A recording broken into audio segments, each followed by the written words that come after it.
and welcome to South Asia Today, a show that provides you the glimpses of South Asia. I'm your host, Shivangi Mishra. Let's begin with the headlines first. Islamic scholars from India and Bangladesh discuss about religious extremism and terrorism. Student protest against fee hike in Karakoram University against Pakistan's illegal regime in Gilgit-Baltistan. And devotees in India, Nepal throng temples to celebrate Navratri.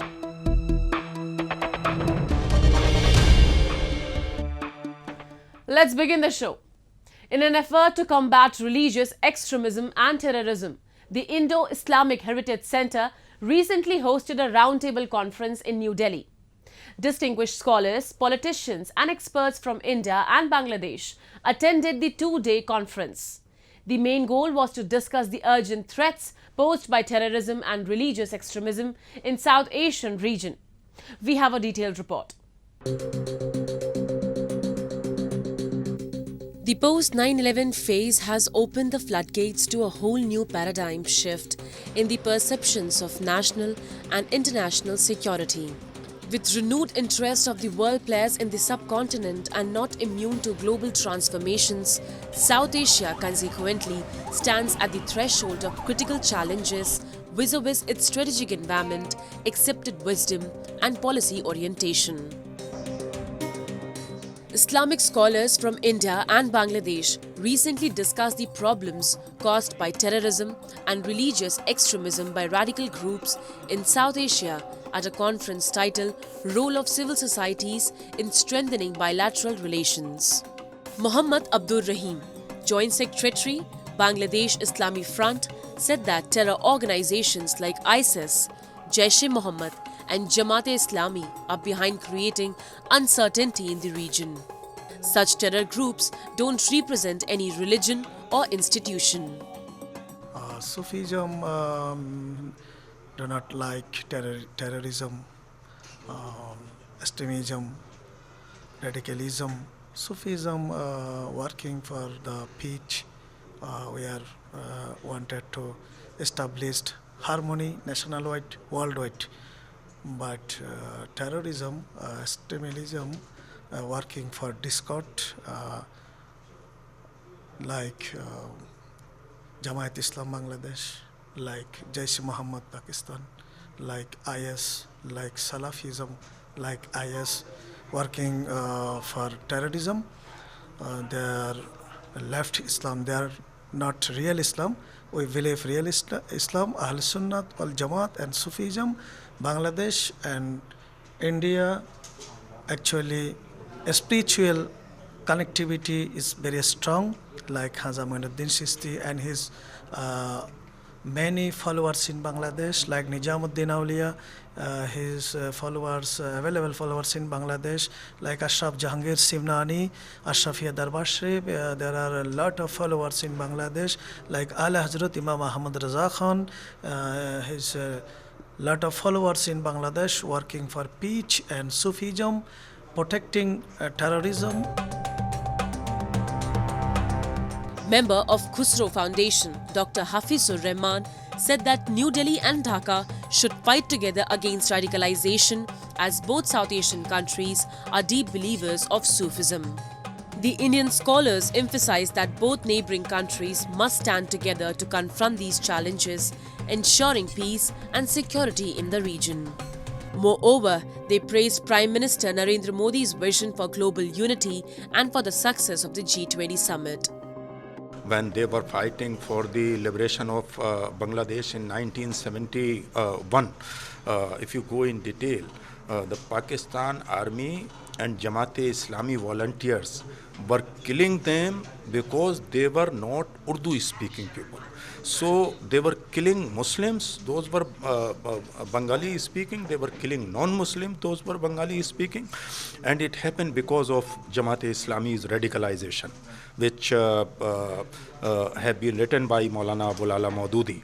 And both Bangladesh and India are deeply believer of Sufism. So our roots are through Sufism. We must carry forward the education of Khwaja Gharib Nawaz or Nizamuddin Aulia or Amir Khusro or Dara Shikoh. There is no discrimination because of caste, creed, gender and religion. India has preached since last over 5,000 years and 7,000 years that world is one family, and it has been advocated highly by Honorable Prime Minister during the G20. Another side in Islam, there is hadith of Prophet, Al-Khalq wa Yalullah, yani all creation is the family of God. The terror groups in South Asia have their base in Pakistan and neighbouring Afghanistan. These groups not only carry out attacks in other South Asian countries, but they radicalize youth and other religious and political organizations towards extremism.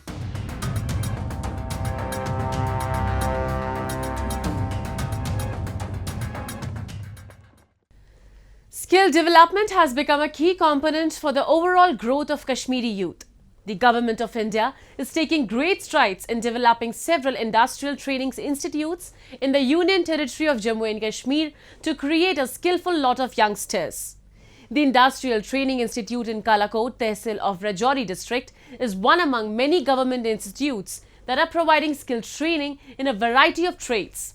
For the youth residing in far-flung areas of the Union Territory, the ITI is serving as a platform to make them self-reliant and trade masters in various job segments.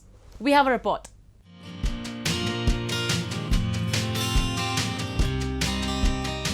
Skill development is one of the essential aspects of the growth of any region.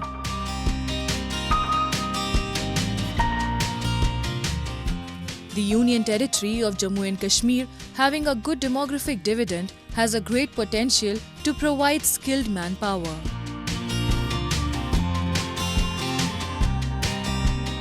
To harness this young energy for the growth of the Union Territory and the nation, the Government of India has established several industrial training institutes in even the remotest corners of Kashmir.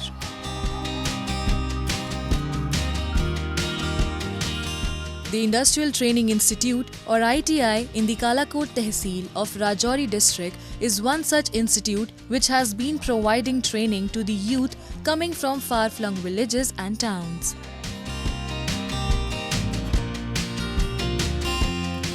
हमारे Rajouri district में हम almost जो regular trainings हैं उसमें हम 1000 बच्चों को training करते हैं हर साल, जो रेगुलर ट्रेनिंग। और उसके अगेंस्ट हमारे शॉर्ट टर्म कोर्सेज भी होते हैं जहाँ पे भी हमारे 1000 से 1500 बच्चे और एडिशनली ट्रेन होते हैं।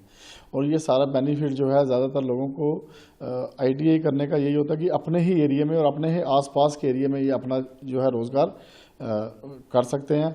अपने घर में रह के बच्चा जो है अपना अर्निंग्स कर सकता है। ये सबसे बड़ा ITI का फ़ायदा है कि अगर आप घर में ही हो तो अपने आसपास के एरिया में आप काम कर सकते हो।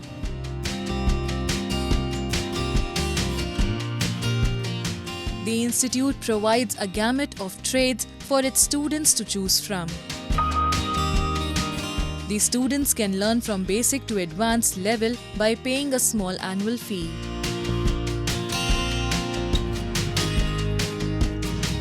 The skilled students who finish the courses at ITI are in high demand in the market, and the students who want to set up their own businesses and become entrepreneurs, they too are immensely benefited from these courses.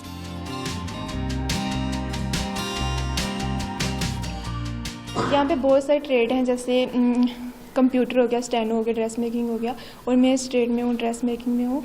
तो यहाँ पे बहुत कुछ सिखाया जाता है, regular ma'am आते हैं, सब कुछ होता है। सो यहाँ पे ड्रेस के साथ साथ डिज़ाइनिंग सब कुछ बताया जाता है, ठीक ठाक बताया जाता है।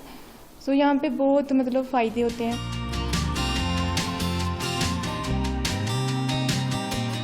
Through these training institutes, the youth residing in far-flung areas of the Union Territory are able to skill themselves and open up new avenues of growth for themselves and the local society.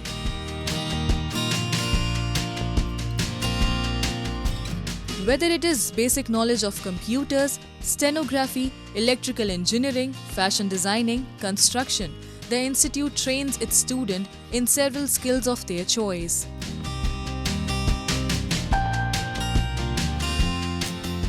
यहाँ पे हमारे पास कुल जो है 8 trade जो है वो continue चल रहे हैं, जिसमें हमारे पास सबसे पहले जो है कोपा ट्रेड चल रहा है, उसके बाद हमारे पास स्टेनो ट्रेड है, सेक्रेटरियल प्रैक्टिस, उसके बाद dress making, electronic, electrician, plumber, building construction. जैसे कि हमारे पास डिफरेंट ट्रेड जो है यहाँ पे हमारे पास चल रहे हैं और फार फ्लंग एरिया से बच्चे हमारे पास यहाँ पे एडमिशन लेते हैं, जैसे मोगला, तरियाट, सियालसी वगैरह से, सोलकी से, ये बाजी मोड़ वगैरह, वहाँ से जो है इतने दूर दूर से बच्चे जो है हमारे पास जो है यहाँ पे सुंदरबनी तक भी बच्चे हमारे पास यहाँ पे ट्रेनिंग करते हैं।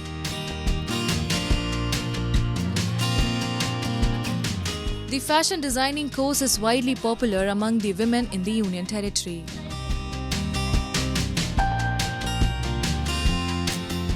The students and trainers in this particular trade say the course not only helps them in earning for the family but also makes them self-reliant and provides them an opportunity to manage the home duties along with their work.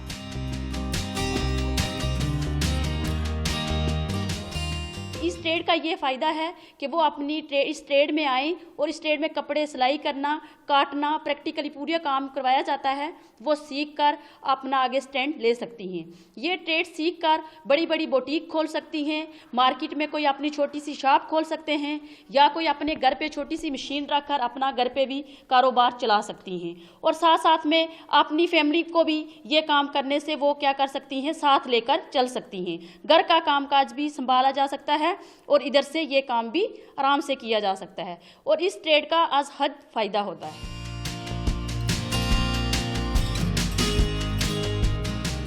The devoted youths of Kashmir have made their names in diverse sectors, and the government training institutes like ITI Kalakot are putting concerted efforts in upgrading their courses and equipping trainees with the latest technical knowledge.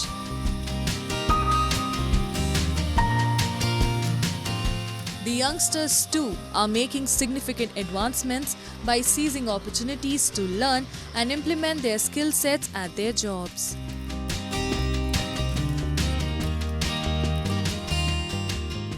Now we take a look at some happenings in Asia in a segment called Asia Watch.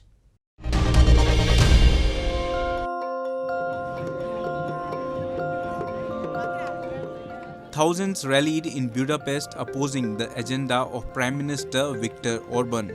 Demonstrators marched through the streets of the Hungarian capital hours after Orban's speech marking the anniversary of Hungary's failed 1956 uprising against Soviet rule, where he criticized the EU leaders, calling Brussels a bad contemporary parody that he said could still be fixed. Some protesters in Budapest voiced fears that Hungary might end up leaving the EU under his rule, a prospect Orban has repeatedly dismissed.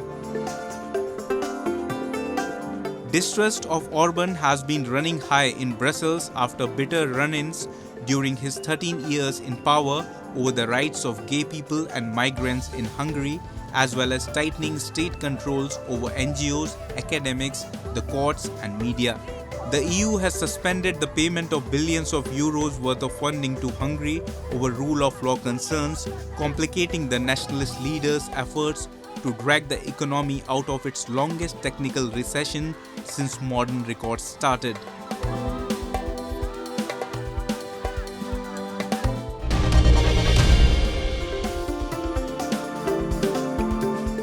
At least 13 people were killed and several others injured after two trains collided in Bangladesh.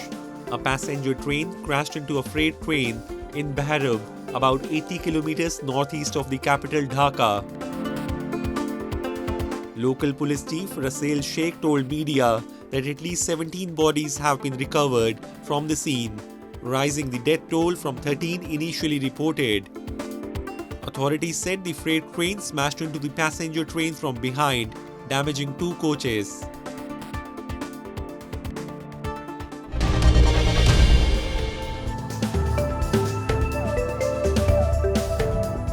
New energy projects have gained popularity among overseas buyers at the 134th session of the China Import and Export Fair, also known as the Canton Fair, which opened on October 15. Many companies are trying their best to catch buyers' eyes with products involving electric vehicles, lithium batteries, and solar cells, which drives China's foreign trade growth as competition intensifies in the field. The new energy products at Canton Fair have shifted from single type to diversified ones, including solar panels and solar chargers, which are lightweight, foldable, and flexible. The latest session of Canton Fair, which will run until November 4th, has also set a new scale record.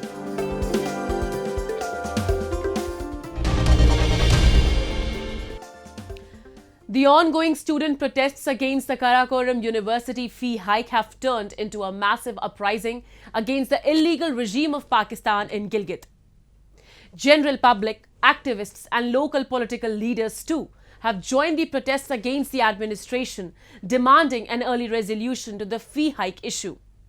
During the times when spiraling inflation has ruptured the basic livelihood means for the locals, the unreasonable fee hike in the tuition fee has dashed hopes and aspirations of thousands of students seeking a better future. We have a report.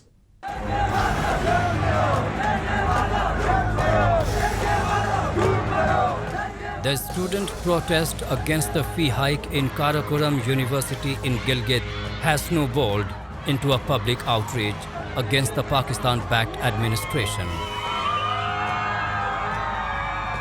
It has been months since the protests have erupted in the illegally occupied territory against the university and the local administration.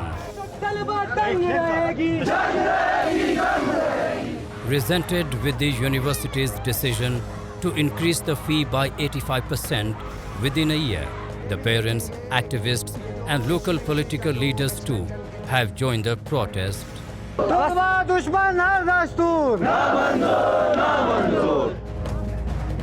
आज मेरे हाथ में यह पर्ची आई है कि 2022 से लेके 2023 तक वीसी साहब ने 85% फीसों में इजाफा किया है, जबकि कानून आइन उनका जो अपना कानून है यूनिवर्सिटी का वो कहता है कि आप सालाना 10% बढ़ाएं, बाकी जो 75% बढ़ा रहा है वो वीसी पेट्रोल पंप के लिए बढ़ा रहा होगा।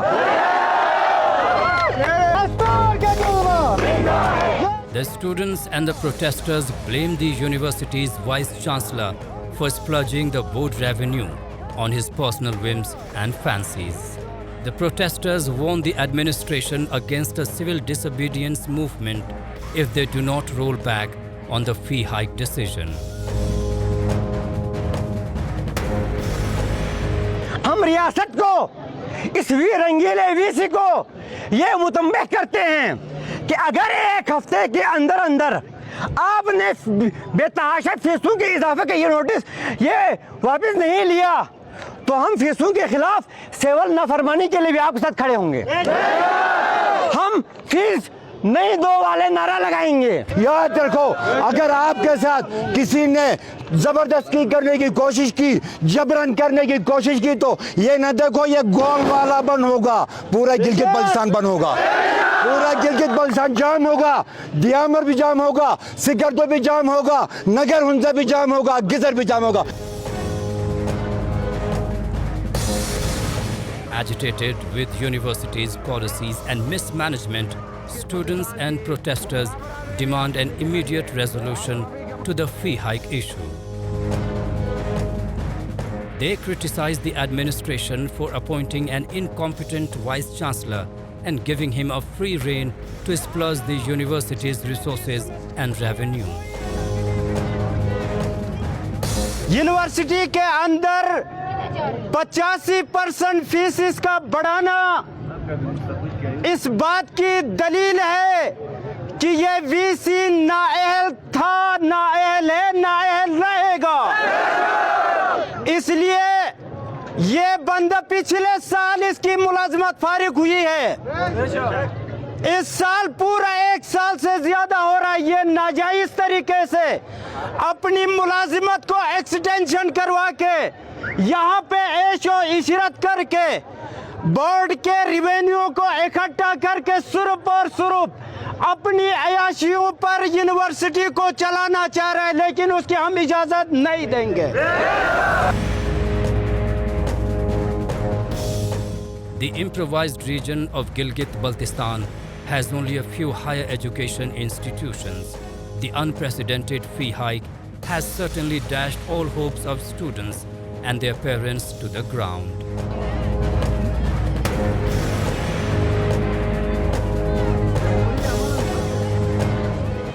Karakoram University is the only public sector university in the region with enrollment of around 10,000 local students. Amid spiraling inflation and unreasonable fee hike, the students of Karakoram University have become victims of double whammy.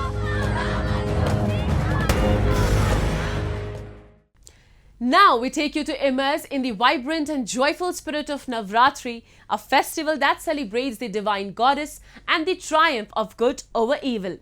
Navratri, which means 9 nights, is a festival dedicated to the goddess Durga and one of the most revered festivals in the Hindu religion. It is celebrated in the bright half of the Hindu calendar month Ashwin, which typically falls in the Gregorian months of September and October. Have a look.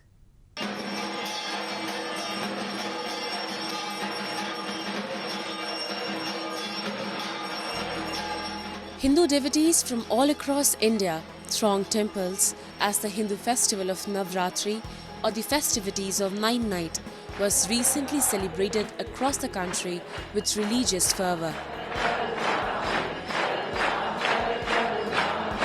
Navratri, derived from the ancient Sanskrit words 9 nights, is being celebrated this year from October 15th to October 24th. The essence of Navratri is the worship of the divine feminine energy, symbolized by goddess Durga. Each day, different forms of the goddess are venerated, from the fierce Durga to the gentle Mahagauri.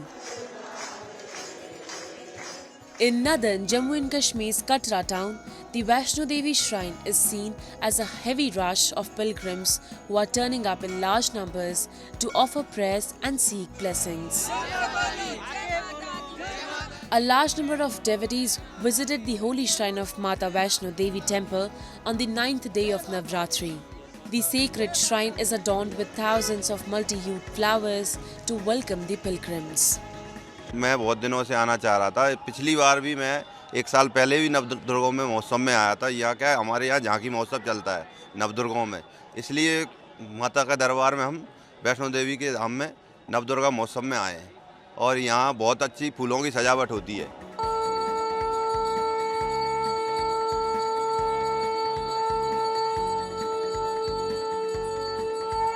Navratri is a significant Hindu festival celebrated over 9 nights and 10 days. People observe fast during the festivities and some limit their diet to fruit and vegetables, abstaining from meat, onions and garlic. The temples are exquisitely decorated with flowers, leaves, petals and lights, and the priests dress and adorn the statues of goddess Durga. Moreover, as a part of these celebrations, Kanya Pujan is observed on the 8th or 9th day, depending on the regional customs. One of the most exciting aspects of Navratri is the Garba and Dandiya dance. People come together in colourful attire, moving to the rhythmic beats of traditional music, creating an enchanting and joyful atmosphere. This is the time for bonding, celebration, and creating unforgettable memories.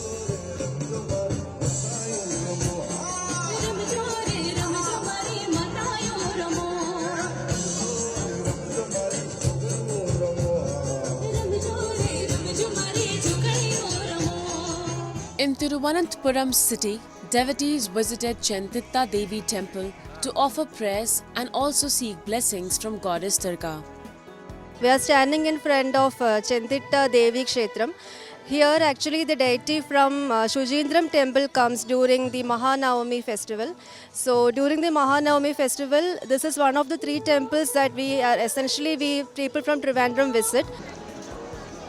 The grand 10-day-long festivities also celebrated in neighbouring Nepal in a grand manner. Serpentine queues were witnessed outside the famous Teleju Bhavani temple in Nepal as it opened its gates for devotees on the auspicious occasion of Mahanavami. Regarded as one of the Shakti Peeth in Hinduism, the temple is only opened for public on the 9th day of Daishin or Dashera festival. The day is also considered as the final day to make ritual sacrifices of livestock to goddess Durga and her various incarnations during the 10-day-long festival. अब एक वर्षमा एकचोटि आउनु पर्ने मन्दिर धेरै राम्रो छ सबै भक्तजनहरू आइरहनु भएको छ यहाँ हामी चाहिँ 6:40 देखि लाइन बसेको थियौ अहिले भर्खरै आइपुग्यौ लगभग 1 घण्टा अराउन्ड भइसक्यो Navratri culminates on the 10th day, coinciding with the Dashera festival with the killing of demon king Ravana and Mahishasur, signifying the victory of good over evil. The burning of the effigies of the demon king Ravana signifies our collective commitment to vanquishing negativity and darkness from people's lives. It's time for me to wrap up today's episode. We'll be back next week at the same time. This is Shivangi Mishra signing off on behalf of the entire production team of South Asia Today. Goodbye and take care.